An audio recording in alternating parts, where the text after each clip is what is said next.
Phill Jupitus, how are you? I'm very well indeed. How are you? Well, I'm all right, but I want a deep voice like yours, a proper radio voice. You see, you growl into the mic. No, it's all about diminishing volume and whacking the gain up. It's a fader game, trust me. Because as soon as I'm off the mic, it gets very nasal and Thames Estuary, and then it's who wants to listen to that? But you actually sort of develop a kind of like that register. But yeah, when I'm talking normally, it's a little bit Basil and Market, really. I don't know where to start with you, because I first got to know you as a stand-up, and then we got to know you off the telly, and now you're in musical theatre wearing eye makeup. Who'd have thought? It is one of those odd slaloming careers that I really have had no proper control over. I've never had a career plan, and so this is how you end up sort of darting all over the place, really. You've got to keep a broad portfolio, particularly in these troubling economic times.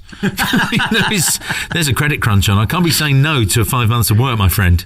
Well, the thing is, this isn't one of those cheap, tacky musicals that just puts a load of ABBA songs together or anything like that. This is a funny show. So I suppose there's some credibility there for you that you're coming into Eric Idle's work. Well, the weird thing is I was sort of been chatting with other people that interviewed me, and then sort of through the process of being interviewed, I suddenly realised that when I was 8, I used to knock off Monty Python routines with my mates at school.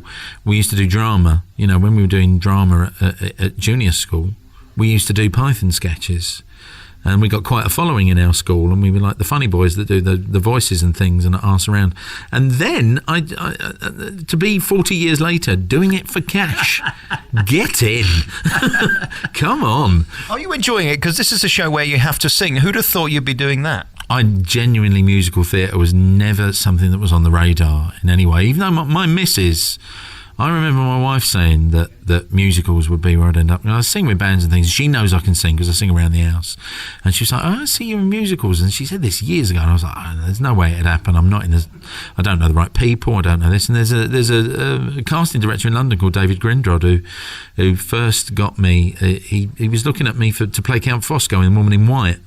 And he just said, just come in. And he was just curious. He'd seen me on Buzzcocks. He was a fan. And he just said, well, come in and have a chat, And then he got me to see Maureen Scott, a voice coach. And then Maureen said, if you trained, she said, well, you could do musicals easily with just a month of work. And she said, but if you really knuckle down and I sent you to the Royal Academy and you got trained properly, you could be doing opera within the year. You've just got the right shaped body for it and the right throat, lovely natural tone. And I'm like, I felt like a stereo. It's like, so singing is something I'd always done, and so it just seemed a bit of a natural fit really. In Spamalot, the amalgam, it was just like a Venn diagram of comedy and sort of being out on the road and music, and the only weak leg to the stool is dance. I can't move around very quickly, and I'm sure none of your listeners will be surprised to hear that I'm not going to be bothering them on Strictly at any time soon.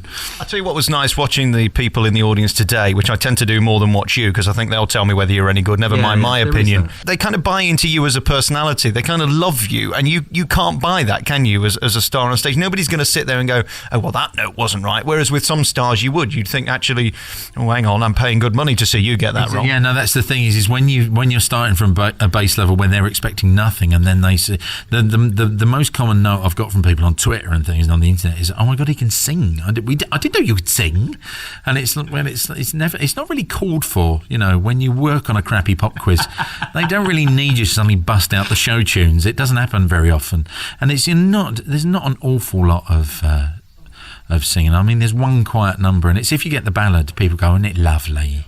And it's that all alone. It's the fact that you've got the moody ballad in this, and that's all you need. And it's not really a proper moody ballad. It's Todd's comedy number is that, but it's really fun to sing something laid back, because when I'm with the Blockheads or the Bonzos, it's all full belt. It's all you're singing Ian Jury songs. It's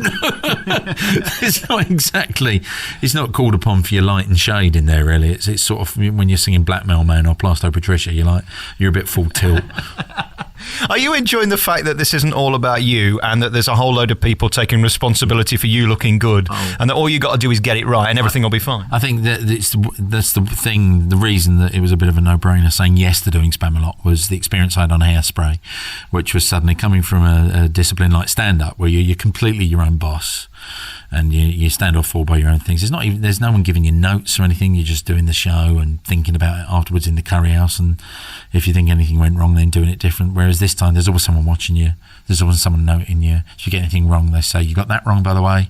Pick it up next time." You know, it's a disciplined thing, and also that you've got to get your cues right, because everyone else around you is relying on you getting it right. And so that was the thing that always scared me about theatre as opposed to stand-up, was the responsibility to the other performers around you, which is my favourite thing about it, is that you're all interdependent.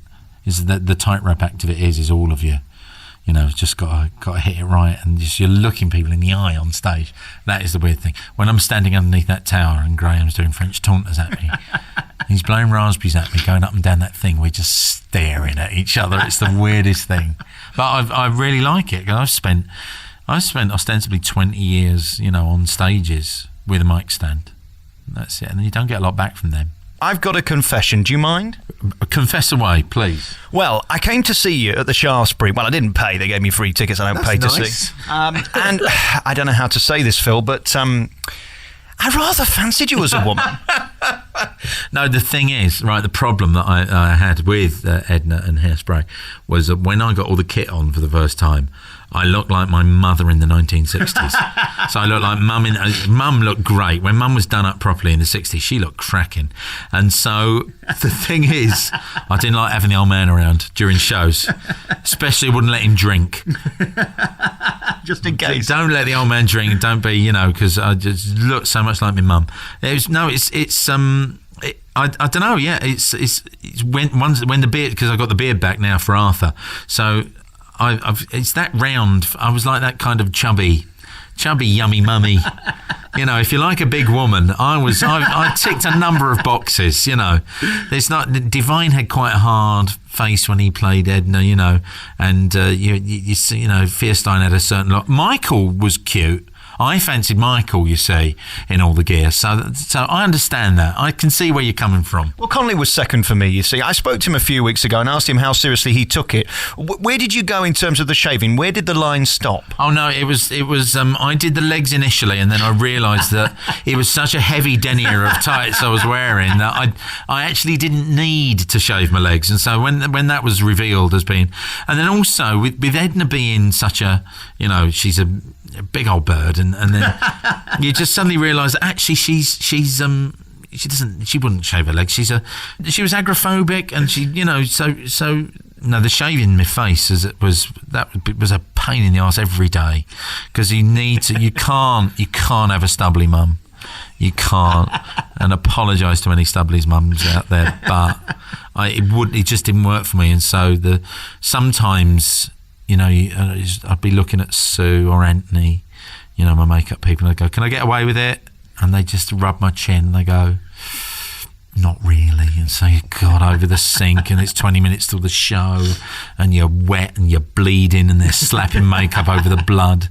You end up looking like something out of Texas Chainsaw Massacre. It was just so grim. But no, once you get into the rhythm of it, and yeah, but I don't miss the shaving. I miss Edna though. It's weird. I was talking to Michael Ball when I saw Bawley. Bawley came and did Buzzcocks again. It was his second time on. He had a right old laugh. When he came on, I was like, "How is she? Is she all right?" He went, "Yeah, she's good. She's having a nice time." We talk about her like a missing relative, you know. And it's odd. I had a very similar conversation on the internet. Michael McKean at Spinal Tap, who played Edna on Broadway. When he sent me sort of, you know, good wishes when I was playing her. He went, "How's Edna?" I went, "She's good. She's well. She's having fun." It was very weird. Blokes that have played Edna in Hairspray have got this odd fellowship. And how does it compare to something like this? This is my take as an outsider that knows nothing about anything. This seems like a lot of fun and a lot easier than that, because it's like a proper big show with dancing and a lot more lines for you and everything in the right place, and also a bigger show and a bigger cast. I think the thing is, I mean, with Spamalot, it's certainly, there is, you're right. I mean, I'm on stage for longer. You know, with Edna, there was a lot of changing with Edna, a lot of changes. You were on and off a lot, and loads of one quick costume change was a nightmare. You know, if you ever missed anything, you know, you came staggering out with one shoe on, trying to do Welcome to the 60s, you know, and trying to look glamorous with one shoe on. It was never one shoe. That was because I always did shoes first. But I did once go out with no earrings, and I felt naked. And you can't stop the beat at the end of it. That's the number where you've got to find energy from somewhere. No, as you can't stop to beat, or as it's known in musical circles, you can't stop to breathe. It's the most lyrics. It's actually, you can sing it when you're just standing in a room and you've got the words in front of you. But if you have to run around dancing and singing it as well, my God, it's unbelievable. That was the thing, was the kids, all of and the cast, supporting cast here, the people, the entire ensemble on Spamalot, and everybody, on Hairspray, these trained professionals who can dance and, have someone stand there and go, and it's on 3, and bang, they're there. That level of skill in what they do, it just never fails to impress me.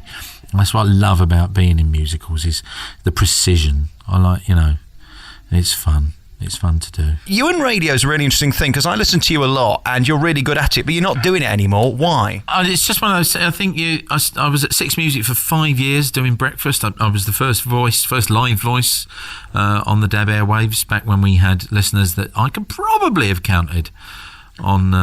Certainly, if you and I got our fingers and toes together, Alex, I think we could certainly, cobble together enough of a listenership. It was really, in those early days, was really, just one of those things that we didn't know how many listeners we had. I tried to buy a DAB radio for my mum when we first launched Six, and you just could not get them. I had a rack DAB that would go into the stereo that a company gave me, and they retailed at around 600 quid.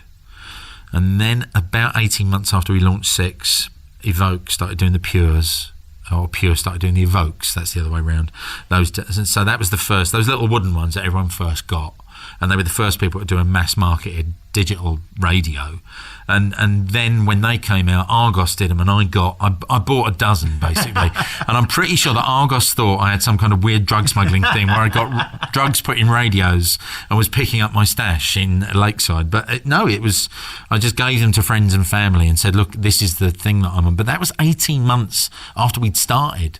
And so they launched this radio station when the technology wasn't really there to listen to it. Most of our listeners were listening on DSAT tellies or on, and that wasn't for like 3 or 4 months, or they were listening online, and once BBC, we've got the iPlayer now. This is the pre-iPlayer days when BBC Online was really kind of, just trying to promote things and get stuff going. That was how most people listened to Six. And so therefore we had an audience constituency that was all over the world. People listened to us. We had listeners on the west coast of the States, New York, Canadians, Europe, continental Europe, lots in Australia.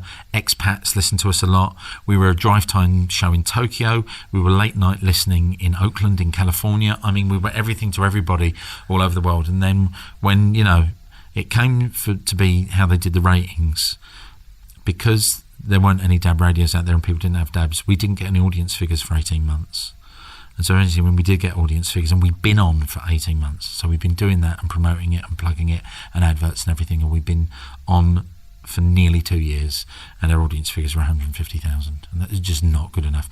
But as people started to get digital radios and started to buy into digital radios, the audience, over the period I was there, so I was there for 5 years, the first 18 months, no audience figures. Then our audience figures started at 150,000. By the time I left, we were at 500,000. We were at 500,000.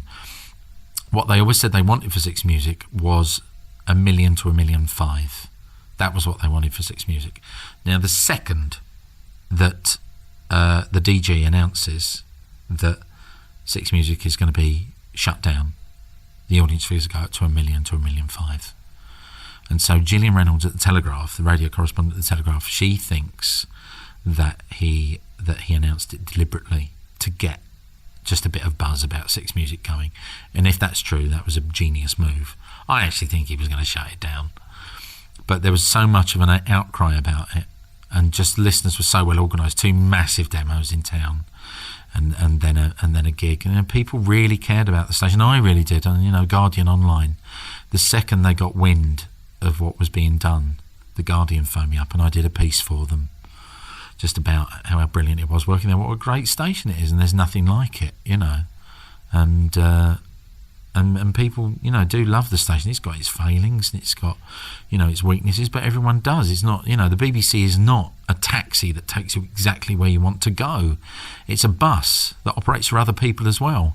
And so much as, you know, I can't give a toss about EastEnders. I hate EastEnders, but people love it and they pay for it, so they're entitled to it. Just like I'm entitled to see that guy basically on my licence money take drugs with weird tribes in the middle of nowhere, you know, and get whacked off his gourd on peyote seeds on my dime. I like seeing that crazy guy then pushing bamboo spears through his skin. I like the madness of the BBC, but yeah, it's not a taxi, it's a bus, and it belongs to all of us. So I don't work for them anymore, but I would in a heartbeat, and they know that, and I think that's why they don't have me back, because they know that when they do ask, I'll say yes, and so there's no rush. It's their loss. It's a really fascinating book you just wrote as well about your life, and of course your stuff about radio, and it wasn't bitter, because that's what it could turn into. Oh no, it was I think it would have been really easy for it to take a very nasty turn, but I just couldn't.